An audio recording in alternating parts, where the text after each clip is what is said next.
Bueno, hola a todos, muchas gracias por estar aquí. Vamos a hablar en este video sobre el proceso de elaboración de los ítems de una prueba, es decir, la fase más importante del diseño de una prueba, que es determinar cómo vamos a diseñar las preguntas con las cuales vamos a evaluar aquel constructo que nosotros queremos evaluar.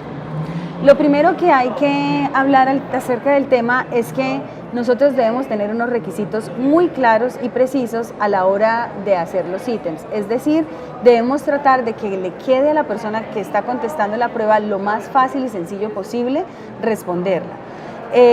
Para medir o cosas que podemos medir atención, percepción, memoria, comprensión verbal, coordinación psicomotora, orientación espacial, en lo que son pruebas de habilidad. Entonces, primero vamos a hablar de las pruebas de habilidad y cómo se diseñan los ítems para las pruebas de habilidad como tal. Entonces, los formatos de ítems que se utilizan para medir habilidades o inteligencia tienen diferentes opciones y solamente les voy a mencionar las opciones y les he dejado en las diapositivas algunos ejemplos sobre este tipo de ítems.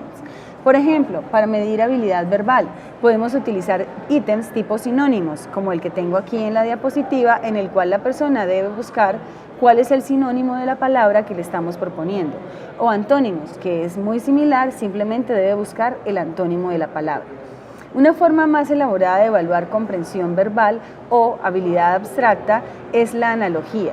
Por ejemplo, tenemos un ítem aquí que dice locuaz es taciturno como amistoso es a, y la persona debería encontrar cuál es la relación entre locuaz y taciturno para poder definir qué palabra con amistoso tendría esa misma relación y poder dar la respuesta correcta.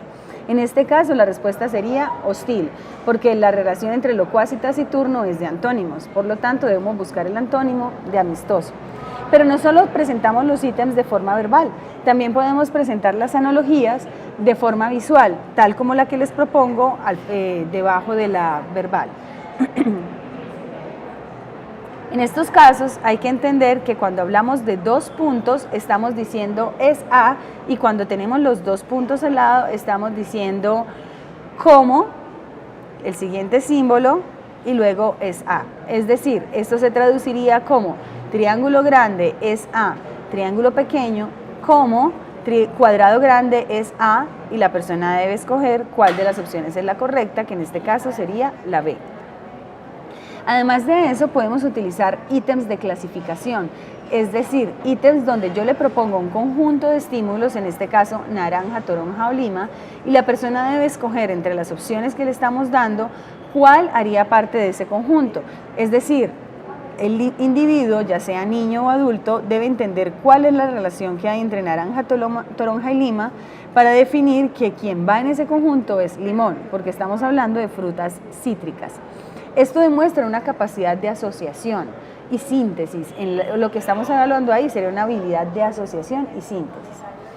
En las series, bueno, muchas veces hemos visto ítems de series como el que propongo aquí en la diapositiva, en donde hay una serie de números 3, 6, 9, 12, y yo debo encontrar cuál es el patrón de esa serie para poder definir cuál sería el estímulo adecuado que le sigue. Es decir, en este caso, la serie es un salto de 3 en 3, luego el que le correspondería sería el 15. O lo puedo hacer con letras, A, C, E, G, y encontrar cuál es el patrón para saber cuál es la respuesta correcta. Que en este caso, lo que está ocurriendo aquí es que nos estamos saltando una letra. A, B no la tenemos en cuenta, C, D no la tenemos en cuenta, E, F no la tenemos en cuenta, G, luego H no la tenemos en cuenta, la respuesta correcta sería I. O puedo hacerlo de forma visual, como lo tengo aquí en estas figuras geométricas, triángulo, cuadrado, pentágono, y la persona debe encontrar cuál es la secuencia que hay ahí, cuál es el patrón. Si nos damos cuenta, pasamos de 3 lados a 4 lados, a 5 lados, luego el patrón es el aumento en un número de lado, es decir, que la respuesta correcta sería la D, que es un hexágono y tiene 6 lados. ¿Qué habilidad estamos midiendo con este tipo de ítems? Estamos midiendo la capacidad de asociación y abstracción para encontrar el patrón y poder llegar a la respuesta correcta. O yo puedo tener ítems tipo multimental, que es la eliminación del elemento extraño. Es como si fuera el opuesto de los ítems de clasificación. En los ítems de clasificación yo tengo que encontrar qué hay similar entre los estímulos para escoger cuál tiene eso mismo similar. En el de multimental yo tengo que encontrar ¿Qué es lo similar entre estos 4 estímulos y cuál no encaja dentro de ese grupo? Por ejemplo, lanudo, salchicha, pequinés, pastor. Salchicha, pequinés y pastor son razas de perros. Lanudo no es una raza de perro, por tanto sería el elemento extraño. Entre 4, 10, 7, 6 y 12, vemos que todos los demás son números pares excepto el 7, es decir, el 7 es el elemento extraño. ¿Qué me evalúa esto? La misma capacidad que me evalúa el ítem de clasificación, capacidad de asociación y de abstracción para eliminar el elemento extraño. Completar oraciones.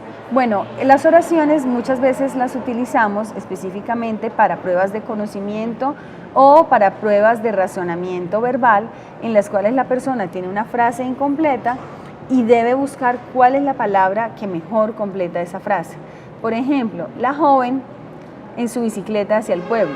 Debemos pensar si persigue, maneja, arroja o fue, cuál de esas es la más adecuada. Aunque fue podría ser una palabra adecuada, maneja en su bicicleta hacia el pueblo es más adecuado. Ahora, tenemos otro tipo de ítems que son más complejos en el sentido en que yo le doy a la persona ya sea una frase o una serie de símbolos que están en desorden y la persona debe buscar la forma lógica para ordenarlos. Por ejemplo, respuesta: podía Juan, sabía, no, recordar, la, pero la. Para poder hacer la frase coherente, la persona debe ser capaz de abstraer esas palabras que hay ahí, organizarlas en su mente hasta encontrar una frase que tenga un significado coherente. Por ejemplo, Juan sabía la respuesta, pero no la podía recordar. O, en este caso de símbolos, yo tengo un 2, un 2, un 3, un 4, 2 paréntesis, un más, una división y un igual. Solo usando esos símbolos, la persona debería encontrar una fórmula matemática que le dé una igualdad, es decir, que quede un resultado a un lado de la igualdad y un resultado en el otro lado de la igualdad. En este caso podría ser, por ejemplo, 4 más 2 dividido en 2 igual 3. ¿Esto qué me permite a mí evaluar? Abstracción y síntesis, capacidad de tomar todos los elementos, abstraerlos y sintetizarlos en algo que tenga un sentido y un significado coherente. También podemos medir síntesis a través de dibujos. Esta prueba que ustedes están viendo aquí es la prueba de cubos que se utiliza usualmente en las mediciones de inteligencia, en donde a la persona se le entregan 4 cubos que en el caso de la figura que ustedes están viendo aquí van desde la mitad del área hasta la mitad del área y son 4 cubos iguales. Yo le muestro a la persona esta figura y ella debe tomar los 4 cubos y organizarlos para que tengan esa misma imagen que yo le estoy mostrando en la figura. Estas se utilizan en las pruebas de inteligencia para evaluar capacidad de síntesis. Matrices. Las matrices me miden específicamente razonamiento abstracto. La persona debe mirar no solamente la relación que hay en horizontal entre estos dos estímulos, sino también la relación que hay en vertical entre estos dos estímulos, es decir, que pasó de blanco a negro y que pasó de ancho a delgado. En ese caso, la persona debería buscar otro elemento que sea negro y donde se pase de ancho a delgado, en este caso, el D. Es decir, debe cumplir que cierre la matriz en lo horizontal y en lo vertical. Esto también permite evaluar, por supuesto, capacidad de razonamiento abstracto. O yo puedo plantear problemas que son planteados de forma verbal para que la persona haga una solución matemática o una solución visoespacial. Y a través de esos problemas evaluar la capacidad de razonamiento matemático o razonamiento espacial. Les dejo los problemas unos segundos ahí para que ustedes intenten resolverlos. Tal vez no el primero porque matemáticamente no creo que se pongan a hacerlo, pero pueden tratar de resolver el siguiente problema. Juan camina hacia el norte, da la vuelta a la derecha, da la vuelta de nuevo a la derecha y después a la izquierda. ¿Qué dirección lleva ahora? Norte, sur, este, oeste. Recuerden que este es oriente y oeste es occidente. Ahí se los dejo de tarea. Esos ítems que acabamos de ver, nuevamente les repito, eran para evaluación de habilidades, es decir, de capacidades intelectuales. Generalmente se usan en pruebas de inteligencia o en pruebas neuropsicológicas que están evaluando capacidades cognitivas. Pero además de las capacidades cognitivas, muchas veces queremos evaluar conocimientos. Por ejemplo, en la universidad queremos evaluar cada paso que ustedes hacen, es una prueba de conocimiento. O en las pruebas saber, en las pruebas ICFES, en todas las pruebas donde nos van a evaluar conocimientos de un área específica, que ya no es una habilidad en abstracto, sino que tiene un contenido. Voy a darles algunos tips de cómo se diseñan esos ítems de pruebas de conocimiento. Antes de empezar a diseñar los ítems, estos son tips que nos ayudan a mirar cuáles serían qué debería yo evaluar, qué preguntas incluir, y un método es, por ejemplo, tomar los errores que comúnmente cometen los estudiantes y que uno ha corregido en clase para evaluar si estos errores ya quedaron claros y si ya no se cometen por parte de los estudiantes. Entonces yo puedo definir que ese va a ser uno de los temas que yo voy a poner en mis ítems. Además, asumir el lugar de los sujetos para que no haya malentendidos a la hora de yo preguntar. Es decir, que mi pregunta en la evaluación no quede clara qué es lo que yo quiero saber. Y en ese caso, debo preguntarme yo mismo, ¿hay solo una respuesta correcta o de pronto dentro de las opciones de respuesta hay una que podría ser correcta y hay una que es más correcta? No se sugiere hacer esto. Se sugiere que haya una única respuesta que sea la correcta para evitar malos entendidos en las evaluaciones. Además, debo preguntarme, ¿los distractores que puse realmente logran distraer al poco informado? Cuando uno está evaluando conocimientos, uno quiere discriminar quién sabe de quién no sabe. Igual que cuando hablamos de depresión, uno quiere saber quién está deprimido, de quién no está deprimido. En este caso, nuestro objetivo es discriminar quién sabe de quién no sabe. No es regalar nota, no es matar a nadie, no es rajar a nadie, es simplemente discriminar quién tiene claros los conceptos de quién no los tiene. En ese caso, cuando yo defino la respuesta que es correcta, luego debo crear otras respuestas que no sean más o menos correctas, sino que sean incorrectas, pero que son errores comunes de los estudiantes que me logran discriminar quién todavía no tiene claro eso.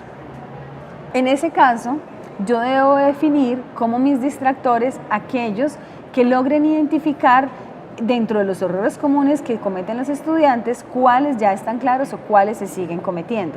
Es decir, que el estudiante que no ha asistido a clase, que no ha leído las lecturas, podría confundirse con uno de esos distractores. En ese sentido es importante que ustedes entiendan, uno no pone las otras opciones en las preguntas que sean evidentemente incorrectas. ¿Por qué? Porque eso va a dirigir la respuesta fácilmente, la respuesta correcta, aún de aquellos que no saben. Yo no puedo estar preguntando por cosas matemáticas y que una de mis opciones sea Simón Bolívar, porque obviamente ya la gente va a decir, bueno, esta fijo no es, y eso no me permite identificar quiénes están confundidos de quiénes no. Otra cosa que yo debo preguntarme, ¿el ítem favorece a alguien? Es decir, ¿el ítem favorece a un curso porque en ese curso yo expliqué ese tema y en los otros cursos no? ¿O el ítem favorece a un grupo en particular porque ese grupo en particular recibió un entrenamiento y el otro grupo no? Yo debería hacer ítems que evalúen de la forma más neutral a todas las personas. Ahora, unos consejos sobre cómo diseñar los ítems de evaluaciones de conocimiento. Esto es importante para que ustedes evalúen y miren las pruebas a ver cómo estas características que les voy a dar acá se cumplen. Pero también si en el futuro alguno de ustedes es docente, ahí les voy a dejar los tips sobre cómo construir los ítems para una prueba. Primero, lo que ya había dicho, cada ítem debe evaluar un resultado importante del aprendizaje. Es decir, uno como docente desde el principio del semestre ha establecido de todo lo que va a enseñar cuáles son los aspectos clave que el estudiante debe conocer al final del semestre. Esos aspectos son los que deberían ir en las evaluaciones, los que me permiten determinar al final del curso quién aprendió lo más importante por aprender. No es buena idea elaborar ítems sobre detalles sin importancia, sobre una frase que está perdida en el libro, sobre algo que está en un pie de página, porque esto demuestra que el docente o el evaluador ahí sí está tirando a corchar. No está tirando a evaluar los conocimientos más importantes. Por ejemplo, yo debo presentar solo un problema que esté claramente formulado en el pie. Cuando hablemos del pie del ítem, es encabezado del ítem. Es igual, es lo mismo.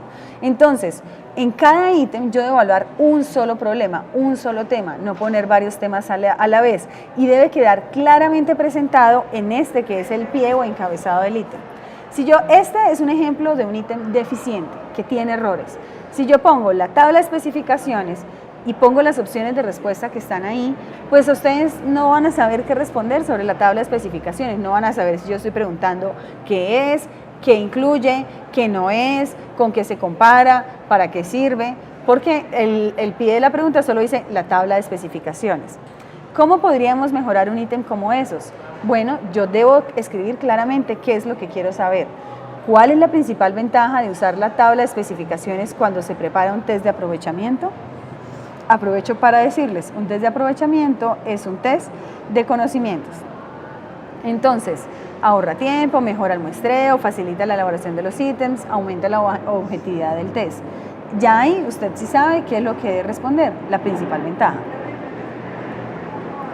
Importante, enuncie el encabezado del ítem en lenguaje claro y sencillo. No está bien que nuestros ítems tengan un montón de palabras complejas que al final el estudiante o la persona evaluada no comprende, porque ahí acordémonos del tema de validez. Ya no estaría yo evaluando si tiene el conocimiento, sino habilidades verbales, y no es lo que me interesa evaluar es si tiene el conocimiento. Incluya tantas palabras como sea posible en el pie del ítem, o sea, en el encabezado. Miremos este ejemplo, este es un ejemplo de un ítem deficiente. Miremos lo molesto que es para alguien leerlo. En los test objetivos, el término objetivo se refiere al método de identificar, se refiere al método de seleccionar, se refiere al método de presentar, se refiere al método de clarificar. Si se dan cuenta, en las palabras se refiere al método de, se repiten en todas las opciones de respuesta y se vuelven molestas de leer una y otra vez. ¿Cómo podríamos mejorarlo? Bueno, en el encabezado del ítem incluimos esas palabras que se van a repetir en todas mis opciones de respuesta. En los test objetivos, el término objetivo se refiere al método de, y ya yo tengo ahí las opciones: identificar los resultados, seleccionar el contenido, presentar un problema, calificar las respuestas.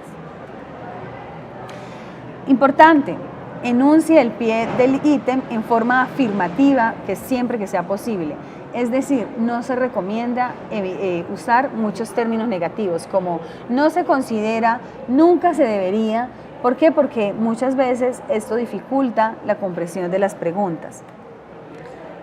Pero si lo voy a usar, debo señalarlo, resaltarlo, para que la persona le quede claro que yo estoy preguntando sobre aquello que no, o sobre aquello que es una excepción, o sobre aquello que nunca debería ser.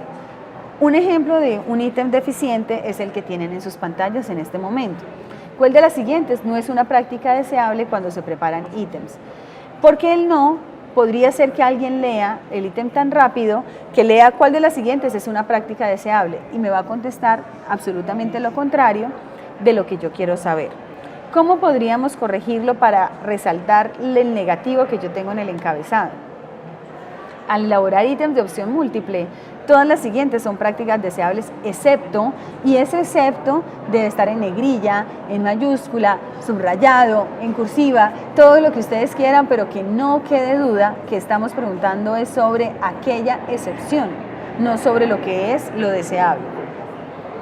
Importante, asegúrese que las respuestas que usted le da a la persona o la respuesta correcta que usted eligió, que la respuesta correcta sea realmente la más correcta o claramente la mejor. Haga que todas las opciones sean gramaticalmente consistentes con el ítem.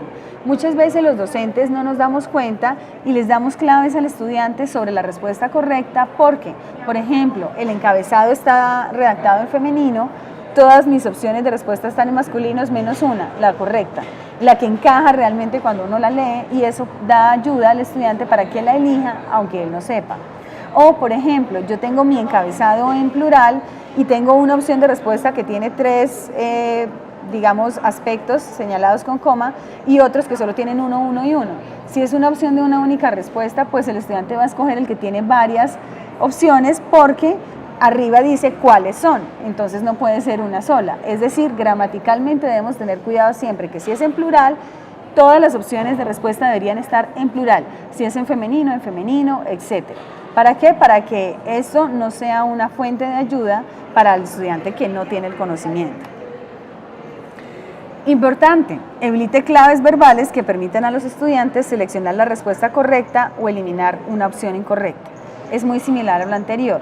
Cuando esa palabrita que yo estoy utilizando le da pie al estudiante para elegirla aunque él no supiera. Haga que las respuestas de distracción sean atractivas para el estudiante poco informado. Ya lo había explicado hace un momento, pero es importante. Es decir, todas las opciones de respuesta deberían estar relacionadas con el mismo tema que estoy evaluando y una de esas solamente ser la correcta. La longitud de la respuesta clave debe ser casi la misma longitud que las otras opciones. A veces los docentes también cometemos ese error. La respuesta correcta es muy larga y las opciones incorrectas son muy cortas. Esto ya le da clave al estudiante para saber que esa era la correcta aunque él no sepa qué es. O lo contrario, todas son muy largas y la correcta es muy corta. Lo ideal es que la extensión de todas las opciones de respuesta sea muy similar. Ojo, utilice con mucha precaución las opciones todas las anteriores o ninguna de las anteriores. ¿Por qué? Porque generalmente los docentes usamos esto cuando ya no se nos ocurre otra opción de respuesta o cuando queremos preguntar varias cosas y generalmente ponemos todas las anteriores. Es muy usual que cuando está la opción todas las anteriores, esa es la respuesta correcta. De modo que esto es dar una ayuda que no tiene sentido a los estudiantes. En la medida de lo posible es mejor no usarla. Otra cosa importante, varía al azar la posición de la respuesta correcta. Si siempre yo pongo la B, esto puede ser una fuente de error para el estudiante, porque aunque el estudiante sepa la respuesta, puede sentir que no todas las opciones pueden ser la B, y en ese sentido marcar en algunas preguntas otras opciones solo por el azar, solo porque por azar él cree que algunas no deben ser la B. Entonces esa no es una buena técnica. Otra cosa que no debemos hacer es que mi sistema de respuestas lleve un patrón, A, B, A, C, A, B, A, C. ¿Por qué? Porque fácilmente el estudiante encuentra ese patrón y ya no lee las siguientes preguntas, sino simplemente contesta A, B, A, C, A, B, A, C, A, B, A, C, y etcétera. Hasta ahí las claves para elaborar ítems de conocimiento. Ahora vamos a ver algunas claves o reglas para elaborar ítems de verdadero o falso, pero que también me están evaluando conocimiento. Incluya en cada enunciado solamente una idea central significativa. No está bien que yo en una frase que voy a evaluar con verdadero o falso ponga muchas ideas, porque puede ser que algunas de ellas sean verdaderas y otras sean falsas. Esto hace que de por sí el ítem sea falso. Si hay una parte del ítem que no es verdad, ya va a ser falso. Entonces es mejor evaluar una sola cosa por ítem de verdadero y falso. Redacte el enunciado de manera tan precisa que se pueda juzgar como inequívocamente verdadero o falso. Para esto hay que evitar términos ambiguos como raramente, posiblemente, frecuentemente, porque ese tipo de términos le dan ambigüedad al ítem. Es decir, frecuentemente las personas se sienten ansiosas. No sé, frecuentemente o no. ¿Qué tanto es frecuentemente? Ya la persona puede empezar a pensar en esto y eso da más dificultad a contestar verdadero o falso. En los ítems de verdad y falso todavía es más crítico utilizar la doble negación. No es verdad que las personas nunca están ansiosas. Dios, ¿qué contesto? ¿Verdadero o falso? Si contesto falso, ¿estoy diciendo que sí o estoy diciendo que no? Al final, ¿qué hago? Entonces, muchas veces esta es una fuente de error. Pero como en el caso de las preguntas de opción múltiple, si yo voy a poner una negación, debo subrayarla, ponerla en negrilla, ponerla en mayúscula para que quede clarísimo que estoy tratando de evaluar si eso es algo en negativo. Evite también términos como siempre, nunca, todo o ninguno. Esos casi siempre son falsos. Cada vez que usted diga, es que usted siempre, eso es una mentira. Nada es siempre, ni nada es nunca, ni nada es todo, ni nada es nada. Es decir, no debemos utilizar ese tipo de términos en ítems de verdadero y falso porque en general cualquiera te podría demostrar que eso es falso siempre. Cada vez que tú digas siempre está, eso es falso. ¿Cómo demuestras que siempre? Nunca tal cosa, eso es falso. ¿Cómo demuestras que nunca realmente ocurre? Por otra parte, los modificadores como usualmente a veces tienden a ser verdaderos. A veces llueven, sí. Usualmente sí, entonces es mejor no utilizar términos que me den frecuencia. Entonces es mejor no utilizar términos que me evalúen frecuencia en un ítem de verdadero y falso. Ponga simplemente conceptos que usted quiere saber si son verdaderos o falsos, si el estudiante tiene claro que son verdaderos o falsos. Ahora, hay otra forma de evaluar conocimientos que son los ítems de correspondencia. Los ítems de correspondencia son estas pruebas que tienen modos paralelos, es decir, donde tú tienes dos columnas en las cuales tú debes asociar los términos de la columna de la izquierda con los de la derecha. ¿Eso qué podrían incluir? Por ejemplo, podrían incluir años y autores, autores de libros y los libros, por ejemplo, teóricos y la teoría que proponen, conceptos y su significado. Yo puedo utilizar los ítems paralelos para evaluar muchas cosas. Es como una modificación de los ítems de respuesta múltiple. Como les decía aquí, bueno, estoy dando ejemplos de lo que podemos incluir en un ítem de formas paralelas. ¿Qué debe ser importante en este tipo de ítems? La instrucción debe ser muy clara, es decir, yo debo decirle cómo relacionar los conceptos de la izquierda con los de la derecha. Yo debo decirle si hay una correspondencia desigual, es decir, yo puedo tener aquí 5 autores de teorías y tener 10 opciones de respuesta al lado derecho. ¿Para qué sirve esto? Si ustedes han contestado estos ítems de formas paralelas y al lado izquierdo hay 10 opciones y al lado derecho hay 10 opciones, ustedes se darán cuenta que casi la última y la penúltima opción uno ya la escogió por azar, porque ya escogió las que sabía y luego las que le van quedando las elige por azar. Mientras que si tú tienes 5 opciones a la izquierda y 10 a la derecha, obligas al estudiante a tener que leer todas las veces cuáles son las opciones para que elija la respuesta correcta. Esto reduce la respuesta por tanteo. Ahora, cuando las respuestas se puedan usar más de una vez o no usarse, debe decirse en las instrucciones. Muchas veces un mismo concepto de la izquierda aplica para varias cosas de la derecha y uno debe decir las opciones de la derecha se deben usar una sola vez o varias veces o nunca usarse, pero eso debe quedar claro, depende de cómo tú diseñaste la forma paralela. Ya cuando hemos diseñado nuestros ítems, es importante hacerle una revisada final. Esa preparación final del test debe incluir revisar y redactar bien esos ítems, o sea, mirarle la redacción que esté clara, disponer el orden lógico de los ítems, porque, por ejemplo, para evaluar conocimientos o habilidades, ese ítem debe ser en crescendo, es decir, primero incluir los ítems más fáciles y luego los más difíciles. ¿Esto para qué? Para que la persona vaya perdiendo la ansiedad cuando va contestando los ítems más fáciles, pero yo debo tener claro el orden en que los voy a poner en esta fase final. Después de que yo ya he aplicado y calificado la prueba, es importante también medir cómo funcionó cada ítem. Un ítem que no me lo contestó bien ningún estudiante es un ítem que tiene una dificultad exagerada. Un ítem que todos los estudiantes lo contestaron bien es un ítem que es demasiado fácil. Yo debería elegir para próximas pruebas quedarme con ítems que lo hayan contestado desde el 30% de los estudiantes hasta el 80% de los estudiantes. Es decir, que me ayude a discriminar bien quiénes saben de quiénes no saben. ¿Cómo revisar y la última revisada pues, de los ítems? Debo preguntarme nuevamente, ¿realmente cada uno de estos ítems mide un resultado importante del aprendizaje? ¿Cada ítem presenta una tarea claramente formulada? ¿Está redactado en lenguaje claro y sencillo? ¿Está libre de claves extrañas que ayuden al estudiante como los tamaños de las opciones de respuesta, la correspondencia? ¿Es la dificultad del ítem adecuada al nivel de los estudiantes o estoy evaluando algo que ni siquiera enseñé en clase o del que nunca hicimos práctica o estoy poniéndole una máxima dificultad que nunca en clase se trabajó?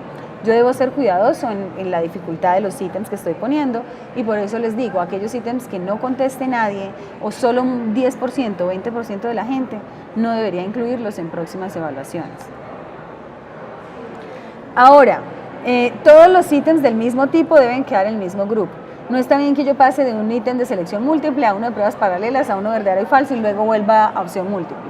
No, lo adecuado es que tú pongas en bloque todos los de opción múltiple, luego todos los de falso y verdadero, luego todos los de pruebas paralelas, bueno, todas las formas que quieras usar, pero en bloque.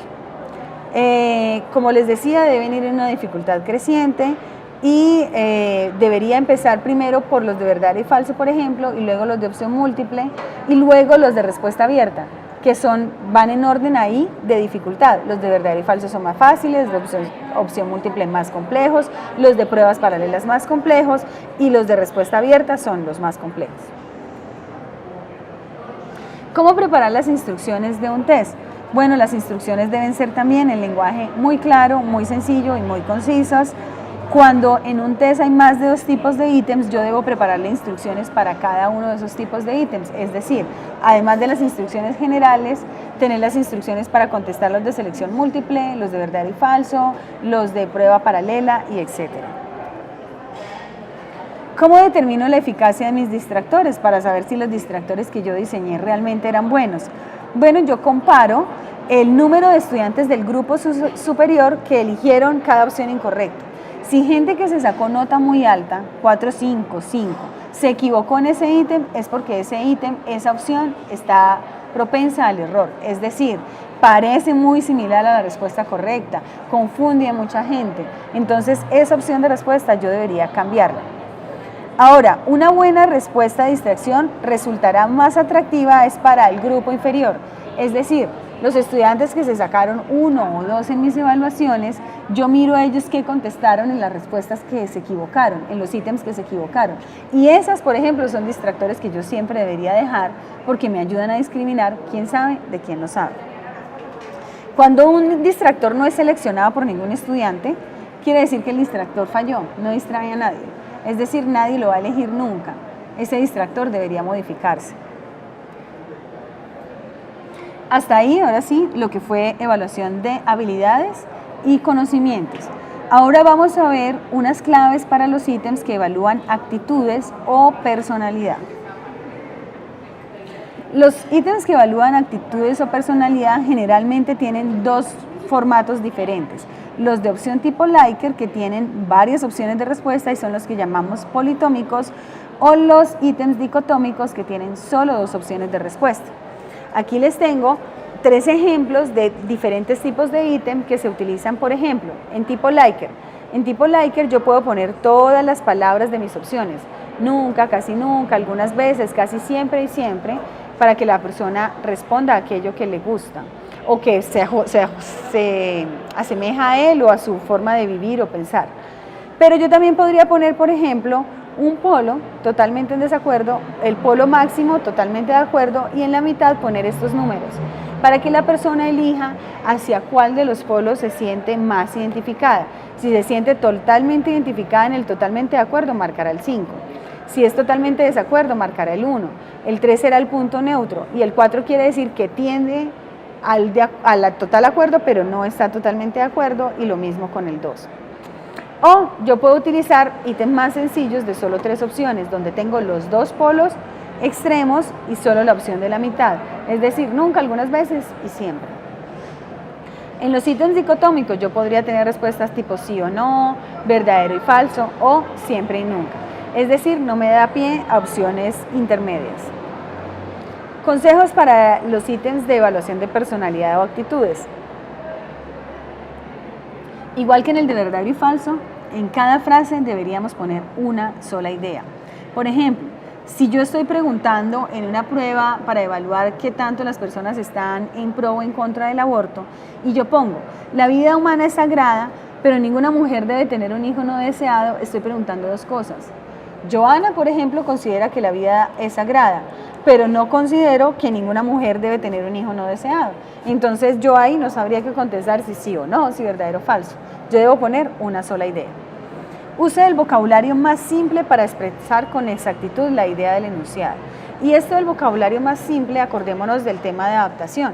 Debo utilizar el vocabulario más simple en mi contexto, en el contexto colombiano para nosotros. Evite las oraciones negativas, por supuesto. Por ejemplo, si pregunto, ¿no me gusta hablar con extraños? Muchas personas ahí contestarían no, porque sería, ¿no me gusta hablar con extraños? No, pero en realidad están diciendo que sí les gusta hablar con extraños porque están negando el no me gusta hablar con extraños. Eso se vuelve muy confuso para la gente. Es mejor preguntar, ¿me gusta hablar con extraños? Y que digan sí o no. Otro consejo, cerciórese de que cada oración representa un sentimiento, actitud o creencia, no un hecho. Por ejemplo, si estamos evaluando en una prueba qué tanta homofobia tiene alguien o qué tanto rechazo tiene a la homosexualidad, y si yo pregunto, cada vez más homosexuales se casan, realmente que cada vez homosexuales se casen es un hecho. Usted puede detestarlos, pero igual cada vez más homosexuales se casan. Entonces, en realidad, yo no le estoy hablando sus actitudes frente a la homosexualidad. Sea par con el uso de adverbios ambiguos que representan grado o cantidad. Con frecuencia, más o menos. ¿Por qué? Porque con frecuencia para ti o para mí es muy diferente. Más o menos para ti o para mí es muy diferente. Es mejor utilizar una frecuencia que sea fácil de determinar, una vez a la semana, menos de una vez al mes, todos los días. Eso me da más claridad sobre qué tan frecuente ocurre la conducta. Las instrucciones de la prueba es un conjunto de indicaciones que el sujeto debe seguir. Debe provocar que el sujeto haga un esfuerzo real sin producirle ansiedad, es decir, cosas como lee atentamente cada ítem, sus respuestas son muy importantes para nosotros, sea honesto al responder, son muy importantes para que el sujeto sepa que lo que vamos a evaluar realmente es sobre él mismo y que realmente es importante que lea y conteste a conciencia, pero que no genere ansiedad. Ahora, no debemos incluir enunciados amenazantes que de inmediato disparen la ansiedad. Por ejemplo, esta prueba dirá qué tan inteligente es usted. Muchas, hasta yo, quedaría bloqueada. No, yo no quiero que me midan qué tan inteligente soy. Muy diferente si yo digo, esta prueba pretende evaluar algunas de sus habilidades. Eso ya reduce la ansiedad en la persona. Es decir, no utilicemos frases que le digan a la gente exactamente lo que queremos evaluar, sino frases que me ayuden a darle el contexto de lo que queremos evaluar. Esta prueba nos dirá si usted está deprimido. No, esta prueba va a evaluar algunos de sus sentimientos. Esta prueba es para saber qué tan ansioso es usted. No, esta prueba nos dirá algunas de sus emociones, sentimientos, etc. Es decir, reduzcamos la ansiedad. Las instrucciones, además, en las pruebas de habilidad deben dejar claro que hay una dificultad variable. Cuando estamos evaluando inteligencia es importante decirle a la gente, va a haber unos ítems más fáciles, otros más difíciles, no se preocupe si no puede contestarlos todos. En realidad, casi nadie puede contestarlos todos y eso hay que decirlo, porque en las pruebas de inteligencia los últimos ítems están diseñados para los genios, los que llegan hasta allá, hasta el final para poder evaluar hasta dónde es su nivel de inteligencia. La mayoría de la gente para en algunos ítems que son anteriores a esos. Es ideal darle un ejemplo de cómo contestar los ítems en las mismas instrucciones, es decir, ponerlo, cómo se marca, etcétera, para que a la gente le quede perfectamente claro cómo llenar mi prueba. Y debe especificarse si los resultados serán confidenciales. Sobre todo en pruebas de personalidad, en pruebas de creencias o actitudes, yo debo decir que nadie más va a conocer sus opiniones o sus creencias, porque esto puede generar mucha ansiedad en la gente y realmente debo respetar esa confidencialidad. Pero, por ejemplo, en pruebas de inteligencia donde se van a usar para pruebas diagnósticas, por ejemplo, de Asperger, por ejemplo, de habilidades diversas, sí es importante que la persona sepa que esos resultados de esa prueba serán enviados al psiquiatra, al médico tratante, al neuropsicólogo, etcétera. Hasta aquí las claves que les iba a dar para diseños de ítems. Espero que les sirvan para ahora y a futuro a la hora de ustedes diseñar las pruebas psicológicas, ya sean para medir conocimiento, habilidades o personalidad, actitudes o creencias. Muchas gracias por su atención y espero les sirva mucho este video.